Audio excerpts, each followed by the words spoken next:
Magandang hapon, alas 12:30 na ng tanghali dito sa Muiwo.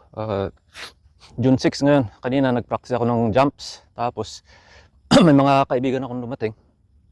Ayun, sumabay lang ako sa kanila pababa sa INXS. Kaya nakaisang baba na ako doon. Medyo tumigil ako ng konti sa dulo kasi may inaabutan ako na first time niyang binaba yung INXS kaya nangangapa pa. Ito, kanina sa jumps. Okay lang naman, hindi pa rin ako kontento pero sinilip ko konti yung video ko, hindi ko pa na-edit. Parang ganun pa rin. Pero anyway, hindi naman yan, sabi nga ng kaibigan ko, hindi mo naman mapapahinog ang mangga sa isang gabi lang. Kaya yun. Ito naman yung sunod na practice ko, yung trail sa INXS at saka last yung Savage. Kukumpare ko lang yung time ko sa time ko last time. Gamit din yung full suspension. Kalimutan ko yung time ko, mga 2 minutes